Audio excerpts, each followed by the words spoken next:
You're listening to Quorum Radio. Quorum Radio on now with Steve Rowe. Steve is a JFK researcher, and he's been particularly interested in the General Edwin Walker shooting that took place in April 1963. Let's jump right into this. What exactly happened? What are the details? Okay, the Walker shooting, yeah.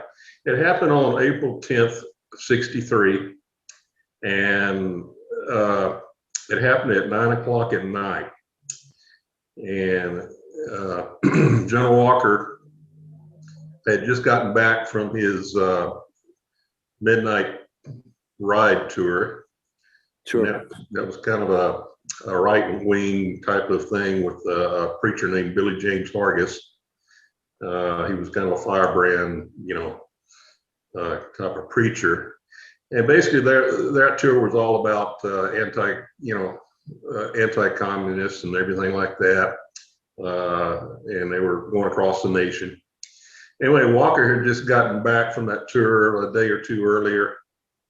And he was in his house there in Highland Park in Dallas, which is kind of a ritzy, old neighborhood, just north of downtown Dallas. And he was on the first floor of his Turtle Creek home. It's a big 2-story home, still there. It's changed, but it's still there.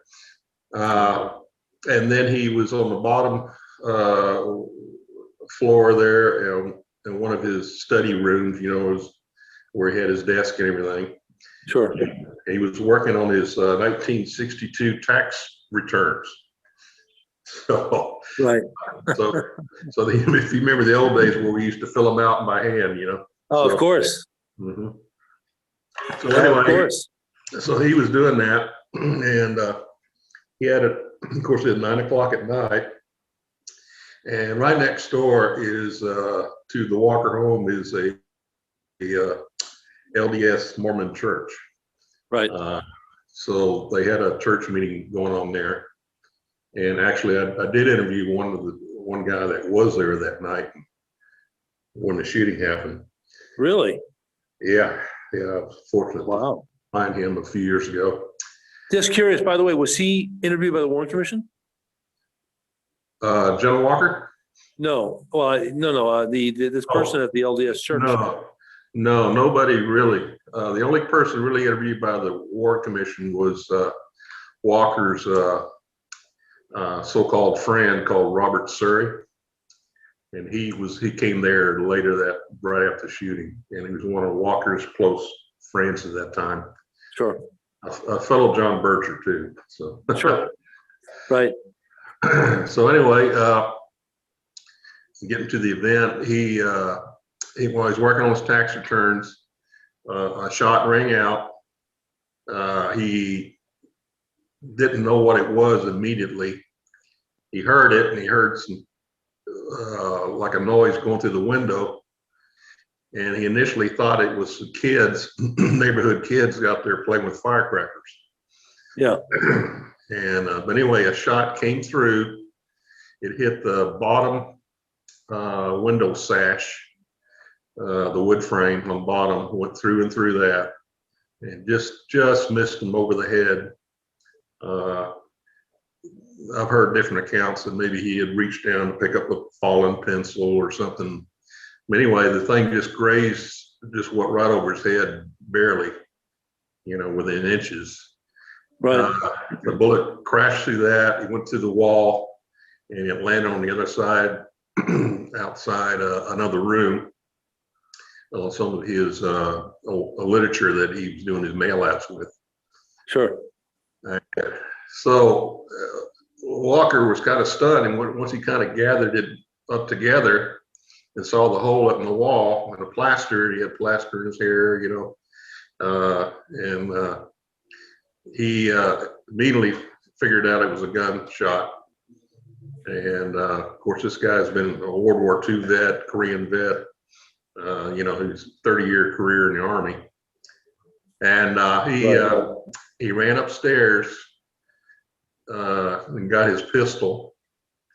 He ran back downstairs and he went out the back, his backyard, and looked around. He stood about halfway out there in the backyard. Of course, this is at night, and he couldn't see anything going on, you know. And he was out there for a little while. Then he went back in and he called the police. And Right. Well, okay. Let's bring it to the evidence that connects Oswald to this shooting. People will say, well, they'll bring up, for example, Marina. She apparently told the police or told the Secret Service about this incident. Apparently that came out not right away, but maybe about 10 days later. And December 2nd, if I remember correctly. Right. And so what's the state the case for and against Marina Oswald and her credibility? Why it is that you think that she should be believed when so many people say, well, she didn't always tell the truth and all that? What's your response to that? Well, in regards to the Walker letter, the letter that was found, this is where it got tipped off. Marina never disclosed this Walker shooting at all right after the assassination. I'm sure she had good reasons to, I'm sure, but the way this thing rolled out was at Ruth Payne's house.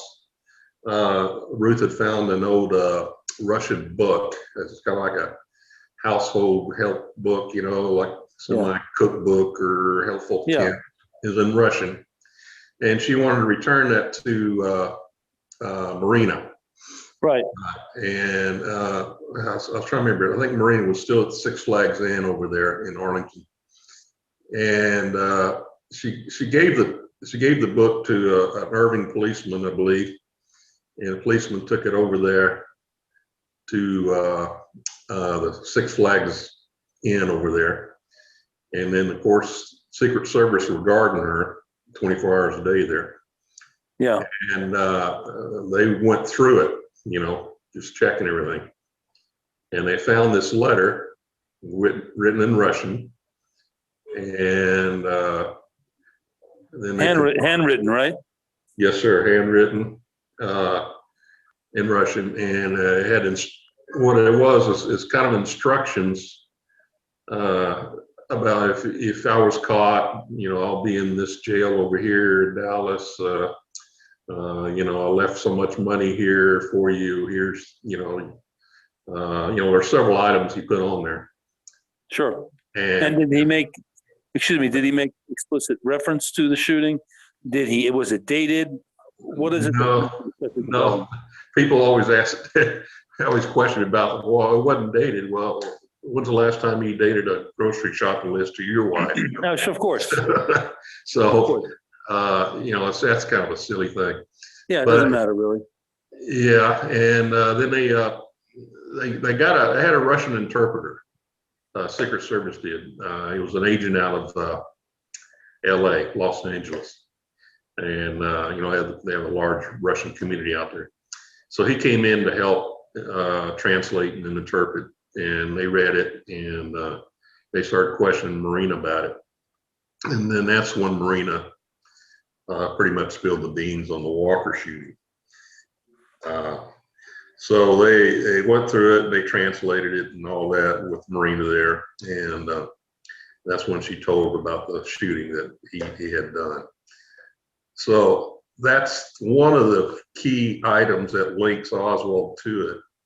But by the way, let me just drill down a little bit on that.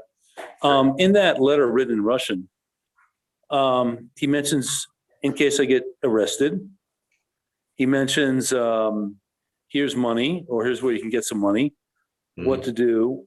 Did he mention anything else at all about that might connect it in some way to this event? Well, he mentions that maybe if he was killed, in so many words, if I was killed. No, it was kind of cryptic in a way. Yeah, he did not say General Walker or anything like that. Sure.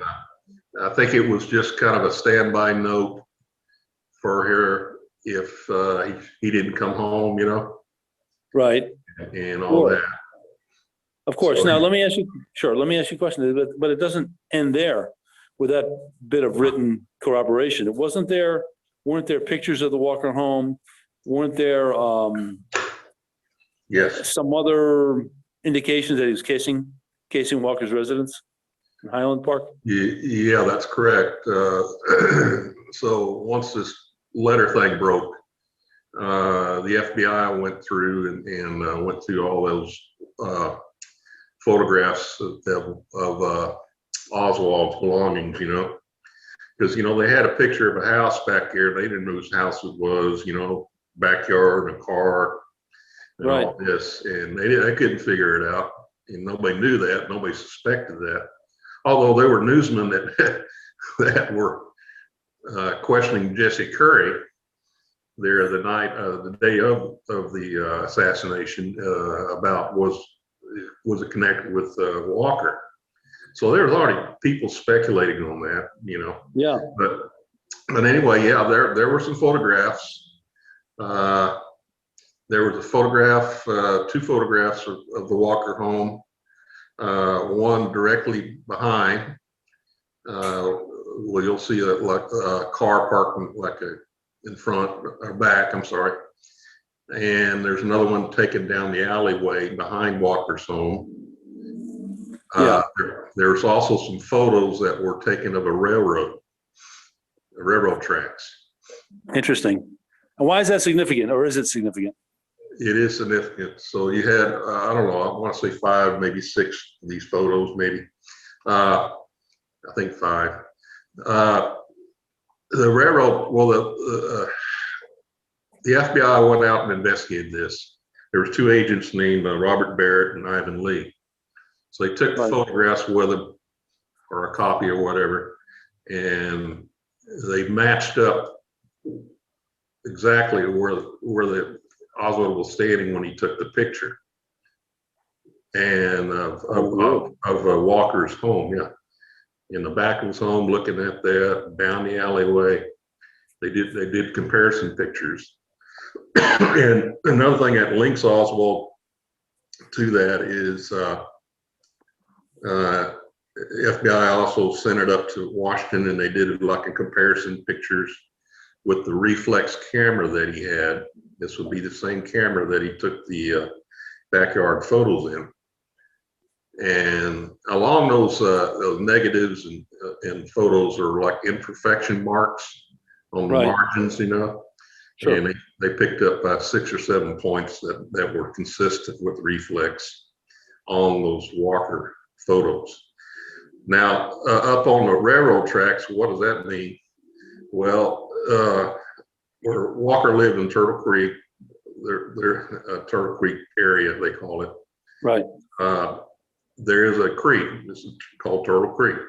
Yeah. And above that creek that runs through there, it's very scenic, very pretty, was the railroad. It was the MKT railroad tracks up there, Missouri, Kansas, Texas. And so they went and they walked those tracks, the FBI agents, and they're trying to pick up where these photos, where they matched up at. And they were able to match by one of the railroad ties. They noticed in the photo was kind of bent up on one side. Yeah. Or warped a little bit. And they picked out that